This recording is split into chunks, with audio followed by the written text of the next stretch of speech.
I think it's always listening, it's always being curious, and seeing what is the next steps.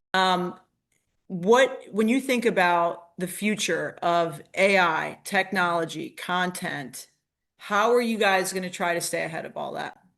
We've got something really, really, really exciting coming out in the AI space. Obviously, we have an AI agent on our website, to chatbot Maya.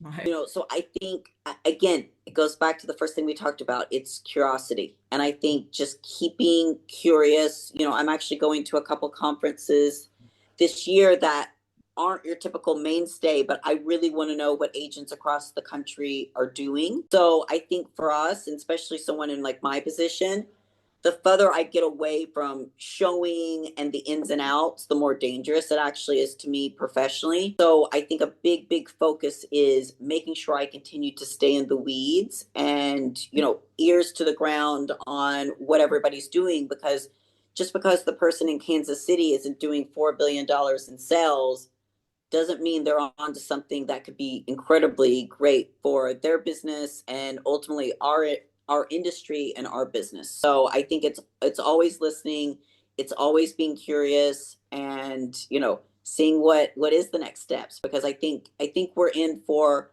a lot of changes, and the faster we can kind of adapt to it.